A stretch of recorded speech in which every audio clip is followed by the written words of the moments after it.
Hello students, I hope you all are doing well, and as we have already started this chapter which is metals and non-metals earlier, and I have also sent you some videos related to properties of metals and non-metals, that is physical properties and what are metals and non-metals.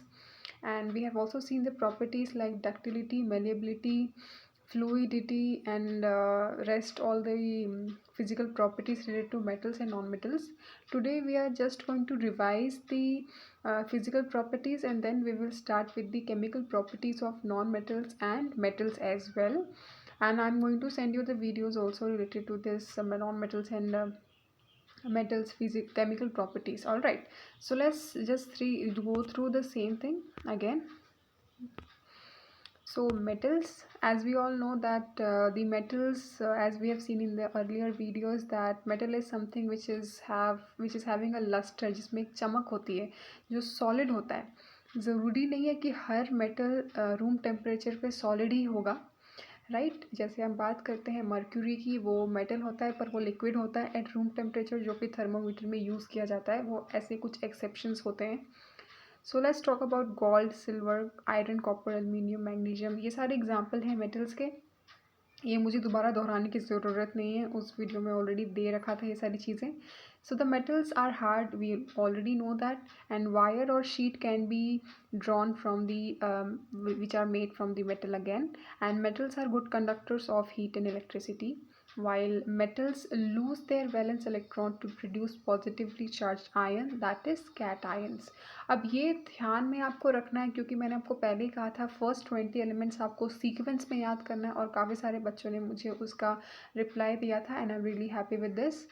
But again I am telling you कि valence electron क्या होता है, यानी कि वो electron जो आखिरी shell में प्रेजेंट होता है, that is the valence electron. और वैलेंसी हम कैलकुलेट करते हैं, अगर जो वैलेंस इलेक्ट्रॉन है वो 4 से ज़्यादा है या 4 है तो हम उसे माइनस करते हैं 8 से, तो जो रिमेनिंग इलेक्ट्रॉन बचते हैं लास्ट शेल में उसे हम वैलेंसी कहते हैं, राइट. और इस पर डिपेंड होता है, अगर 4 से ज़्यादा वैलेंसी है हमारे पास तो इलेक्ट्रॉन्स जो पर्टिकुलर एटम है किसी भी मेटल का, वो इलेक्ट्रॉन्स को दे देगा, क्योंकि उसके पास इतना इलेक्ट्रॉन को एकोमोडेट करने की ताकत नहीं होती है. लेकिन जब हम बात करते हैं नॉन मेटल्स की, ज़्यादातर नॉन मेटल्स में क्या देखा जाता है कि ये जो नॉन मेटल्स होते हैं उनके आखिरी शेल में हमेशा एटम्स जो होते हैं, इलेक्ट्रॉन्स जो होते हैं वो कम होते हैं, तो वो ये इलेक्ट्रॉन्स को एक्सेप्ट करते हैं. तो जो एटम एक्सेप्ट करता है इलेक्ट्रॉन, ठीक है, उसे हम एन आयन कहते हैं, ठीक है. और जो इलेक्ट्रॉन्स सॉरी हाँ, जो एटम्स ये वैलेंस इलेक्ट्रॉन को लूज़ करते हैं, वो पॉजिटिव बन जाते हैं, उसे हम कैटायन कहते हैं. और जो एक्सेप्ट करते हैं वो नेगेटिव बन जाते हैं, इसलिए हम उसे एनायन कहते हैं, ठीक है. So now physical properties of metals, इसके लिए मैंने आपको वीडियो भेजी थी. So physical state, let's talk about physical state first.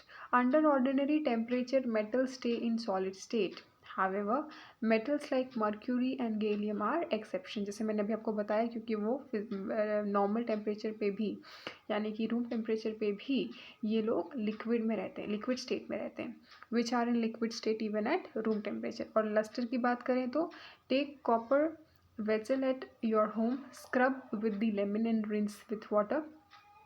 Observe the luster before and after cleaning. Light gets reflected from the clean or freshly cut surface of metal and the metal looks lustrous, यानी कि उसमें एक चमक आती है. लेकिन हवा में जो ऑक्सीजन है वो इन मेटल के साथ रिएक्ट करता है, जिसके वजह से कॉपर ऑक्साइड, कॉपर पे कॉपर ऑक्साइड का एक फॉर्मेशन होता है, जिसे आप ब्लैक और ग्रीन पैचेस में देख सकते हो. सिल्वर पे ग्रीन पैचेस आ जाते हैं, कॉपर में ब्लैक थोड़े ब्लैक और ब्राउनिश पैचेस आ जाते हैं. It is because of the formation of copper oxide on the copper surface, जिसकी वजह से जो चमक होती है कॉपर की वो ढक जाती है. So we also know about hardness, की जो मेटल होता है वो हार्ड होता है. So generally metals are hard and not soft. Exception is sodium and potassium which are soft and can be easily cut by a knife. तो ये एक्सेप्शनस है हार्डनेस में. जैसे हमने पहले बात की थी सॉलिड में गैलियम और मर्क्यूरी है एक्सेप्शन में. और जब हम बात करते हैं हार्डनेस की तो सोडियम, पोटेशियम, ऑल्दो ये दोनों मेटल्स हैं, पर ये दोनों मेटल्स क्या हैं, सॉफ्ट हैं, ठीक है. Ductility again, so have you ever gone to a goldsmith shop, Have you seen the goldsmith making a wire or gold or silver? When a metal is pulled through a hole, its wire is formed. This property of metal is called as ductility. Ductility का मतलब क्या होता है कि हम wire बना सकते हैं मेटल से. All right. एंड मेलेबिलिटी का मतलब क्या है? मेलेबिलिटी यानी कि हम उसे मेटल को बीट करके, यानी कि उसे हैमर कर करके उसको एक पतली शीट में कन्वर्ट कर सकते हैं. तो this property is called as malleability. So take iron nail, place it on a platform and keep on hammering it. After some time you will see a thin sheet forming. So this property is called as malleability or metals. I'm again telling you, I'm just explaining you at one go because we have already seen the earlier video. Right. Now conduction of heat, conduction of electricity, density, melting and boiling point, and sonority. These are the rest physical property of metals. Let's go one by one about it. So when we talk about conduction of heat, अगर conduction of heat है, हमें कहाँ दिखने को? Conduction of heat यानी कि अगर आप स्पून लो, स्पून को अगर आप आग में रखते हो तो उसका जहाँ पे आपने स्पून पकड़ी है वो भी गर्म हो जाता है. ऐसा होता है ना? क्यों? Because metal are good conductor of heat. Not just heat but also electricity.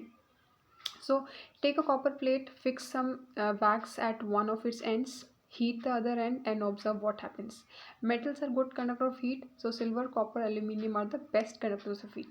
अब हम बात करते हैं कंडक्शन ऑफ इलेक्ट्रिसिटी की. तो अगर आपने वायर है, वायर, लाइव वायर को टच किया तो करंट लगता है ना. इसका मतलब क्या? कि wires are also made up of metal and they can conduct electricity. That means they are good conductor of electricity. सबसे ज़्यादा यूज़ होने वाला जो वायर है वो होता है copper wire, because it has good amount of conduction in it. It has very less resistivity. So which metals are used to make electrical wires? Metals are good conductors of electricity. Lead is an exception, which is neither a good conductor of heat nor a good conductor of electricity. तो जब हमने exceptions की बात की है तो इस case में क्या आया है? lead का example. Now let's talk about density. अब डेंसिटी के बारे में बात करने का मतलब क्या है? डेंसिटी का मतलब क्या होता है कि वो जो मेटल है उसके जो पार्टिकल्स है वो कितने ज़्यादा एक दूसरे से क्लोज हैं, जिसकी वजह से वो मेटल हैवी बन जाता है. So metal have high density, that is sodium, potassium and lithium are exception. Again why? Because they are soft and having lower density. The water, then the water. So the density of lithium is only 0.53 grams per cubic cc. और 9th one is melting point and boiling point. ये सारा मैं आपको एक साथ इसलिए समझा रही हूँ क्यों? ताकि आपको याद रहे कि हमने 10 प्रॉपर्टीज़ पढ़े हैं, physical properties. So generally melting and boiling point, generally metals have high melting point and boiling points. Exceptions are mercury, gallium, sodium and potassium. Sonority यानी कि जब आप मेटल को बैंग करते हो तो उसमें से एक आवाज़ आती है, जैसे कि आप मंदिर की जो घंटियाँ वगैरह हैं वो सब मेटल से बनती है. क्यों? क्योंकि जब आप उसे बैंग करते हो, बजाते हो, तो उससे एक आवाज़ आती है. So what is the metal? That is your school bell is made up of. School bell की भी बात कर लीजिए, अगर आप देखते हो तो उसमें से ज़्यादा तेज़ आवाज़ आती है जो हमें अलर्ट करती है कि हाँ एक पीरियड हो गया, लंच ब्रेक हो गया या छुट्टी हो गई. Right. So how does a bell is function? ये हमने ऑलरेडी देखा है. Now metals are sonorous and they produce sound on striking.